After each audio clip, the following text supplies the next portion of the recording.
So Tipperary 119, Kilkenny 118, and this is the live instant match reaction here on GAA Fan TV as Tipperary record back-to-back wins in the Allianz National Hurling League. Of course, with a victory last weekend over Laois, they've backed that up with a big win over fierce rivals Kilkenny at Semple Stadium, winning the game in the end by a point. And look, it was a game that definitely lacked intensity in the first half. It was a game that probably didn't feel anything usually to what we're used to between Tipperary and Kilkenny down the years. You think of Tipperary and Kilkenny and these two fierce rivals, so much history of All-Ireland finals and everything else really in the past decade. And, you know, going into this decade, it's interesting because you've got a lot of young players on either side, young players coming through, and both sides now very much the chasing pack. You know, you think back to the last 10 years or so, usually it was one of these chasing each other, and now they're both looking upwards at the likes of your Limericks and possibly even your Waterfords that are ahead of either of these two at the minute. But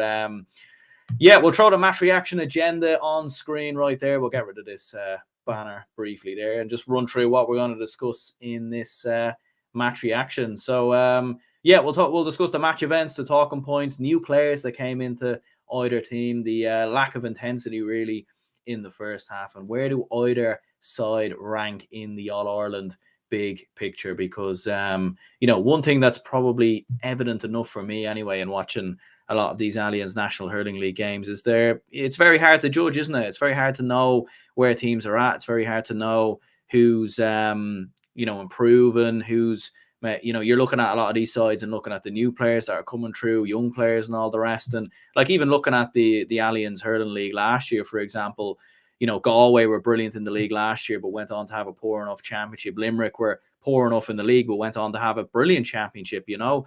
Antrim had a brilliant league, but went on to have a poor championship. So it's a hard one to sort of judge. And I think you are seeing a lot of shadow boxing in these games. You are seeing a lot of teams trying to figure each other out.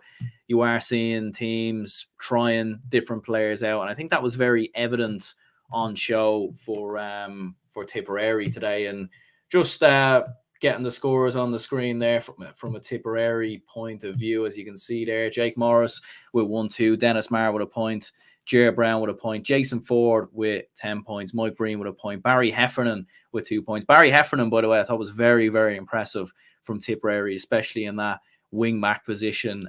Those driving runs at times, the support play, it's something that's been lacking a little bit for Tipperary. I felt like under Liam Sheedy maybe at times they were still sort of had that maybe old school style of hurling, which worked in 2019. It worked perfectly because it won them the All-Ireland. But we are seeing now, especially since Colin Bonner's come in, they are definitely trying a bit more on the front foot, playing a bit more expansively. And I think it was evident of the likes of Barry Heffernan venturing forward, and even Mike Breen at times as well in the first half. But Jake Morris, man of the match with 1-2, absolutely brilliant. Decisive goal right at the end of the first half. A poor puck out, it must be said, by Owen Murphy, and it was worked inside into Jake Morris, who comfortably dispatched it. And it really came at a decisive moment in the game, because I felt like Kilkenny were starting to turn the tide quite a bit at the end of the first half.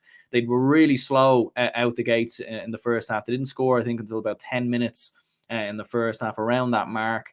And they really struggled to get going. They had a lot of wides. I think I clocked 10 wides in the first half from a Kilkenny point of view.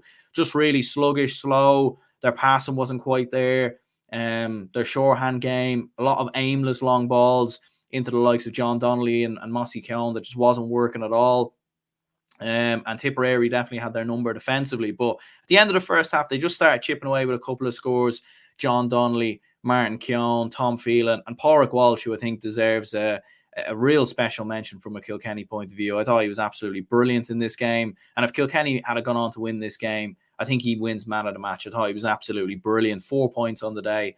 Absolutely outstanding. We'll actually just throw some of the Kilkenny scores on screen there as well, so you can see. So this is all these images here are taken from the Score BO app. Not a sponsorship in any way whatsoever, but feel free to check them out, because it's quite handy to see the scores, the lineups, you know, substitutions, yellow cards, red cards, all the rest. So make sure to check them out if you do. They're available on the Play Store app and wherever else, you know, wherever else they have apps these days. But yeah, John Donnelly with 5 points, Mossy Keown with a point. As I said, Pádraig Walsh, absolutely brilliant from Kilkenny with 4 points. But it was those driving runs really from Pádraig Walsh that I was most impressed with. And a couple of times as well, he was winning a lot of puck outs. There was one instance I remember in the second half as well. He jumped up and caught a high ball, and it was just it was brilliant stuff. It really was. The midfield in there of Paddy Deegan and Cian Kenny, David Blanchfield with a point, Noel Brazil with a point as well. Obviously, a new lad coming into the team there as well.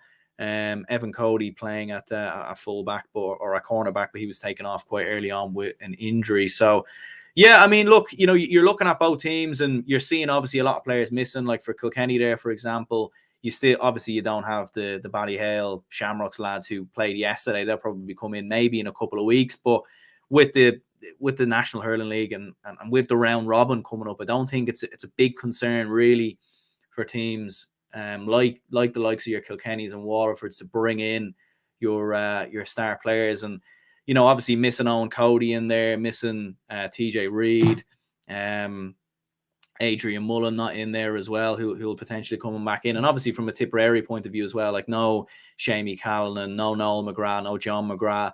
They obviously have Bubbles O'Dwyer, who of course is retired as well. So a whole host of big players missing from a Tipperary point of view and from a Kilkenny point of view as well. And in terms of some of the new players, look, I thought they done well. I was impressed with Noah Brazil from a Kilkenny point of view. I thought he done well getting on the score sheet. David Blanchfield as well was impressive. He came off towards the end of the first half and then came back on late on as well.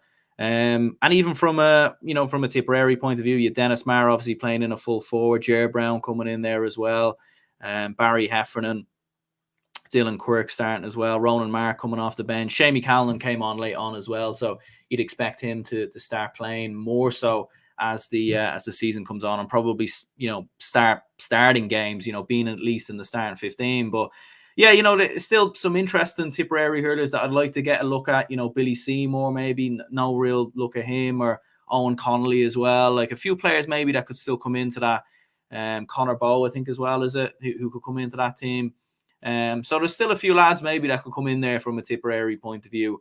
And obviously from Kilkenny, a lot of players in there that you wouldn't normally see starting, the likes of Tom Phelan, for example, Cian Kenny in midfield, Noel Brazil, not regular Evan Cody, who obviously started as well, not regular starters. But yeah, and look, towards the end of the first half, or towards the end of the second half, it looked like Kilkenny had started to turn the tide, and you felt like they're probably maybe just going to go on and win this game. They really started to click into gear. Walter Welsh, who came off the bench, hit 2 points, was absolutely brilliant. Tygo Dwyer, who came off the bench, got a goal as well. And he felt like Kilkenny were probably going to kick on and win this one. And it really could have went either way. It really could have. You were sort of looking at it and thinking, which way is this is this game going to go? But in the end, it was Tipperary who got it in the end, of course, with a late Jason Ford point there, and that was really the difference maker. And look, as I was saying in the agenda there at the start, I mean, you can't really read too much into the Allianz National Hurling League too much. Like I don't think it's as important, say, as the Football League, where I think probably because it's mainly because of the way the Hurling League's structured. Neither one of these two teams are going to get relegated. You obviously have to finish first in your group to go to the National Hurling League final. So you're talking about probably needing to win 3, 4, 5 games or something of that matter. And you're never going to be in danger of being relegated because of the other teams that are in here, with all due respect to the likes of Laois and Antrim. And even if you do finish bottom, you still actually have another game then to save your bacon, because you'll go into a relegation playoff with the team who finishes bottom of Division 1A. So I think that's why we're seeing a lot of rotation here, a lot of teams trying different things out. And, I think we will see more of this in the league as it goes on. And I think maybe towards the end of the league, you'll see some of the more potent players come into the starting 15s and starting to make more of a difference from that point of view. But yeah, look, big win for Tipperary. Look, listen, a win over Kilkenny at any stage is important, and it's an impressive start, no doubt about it, from Colm Bonner's men, because there were some worries there, weren't there? When they lost to Kerry, obviously in pre-season, there were definitely some concerns there. They weren't exactly, I didn't see the game against Laois last weekend, but it looked like a close enough game. So maybe 1 or 2 concerns there as well. But they done enough today. They were brilliant. They started the game faster. fast out of the blocks, took their goal chance when it came as well towards the end of the first half. And I think from a Kilkenny point of view, given a lot of the star players that they're missing, they won't be too disappointed, because I think Tipperary were a little bit stronger maybe in terms of personnel. Kilkenny definitely still a lot of big players to come back in there. So not the end of the world from a Kilkenny point of view, but from Tipperary, certainly a positive, and they finish out winners in the end by a point. So yeah, if you could leave a like if you're new to the channel. If you are already new to the channel, if you could leave a like as well, there you go. That'd be brilliant. And if you are new around here, if you could subscribe, that'd be perfect. Helps the channel grow. All the content will remain completely free for the foreseeable future. Absolutely brilliant stuff. So, you know, if you could check that out, that'd be absolutely brilliant. The Hurling Review podcast will be out tomorrow as well.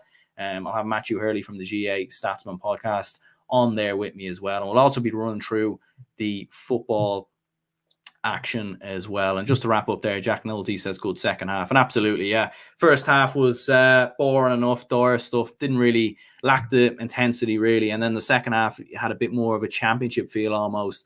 And I think really that's probably because of the fierce rivalry between these two. But yeah, big win for Tipperary. We'll wrap this up here, and I'll see you all.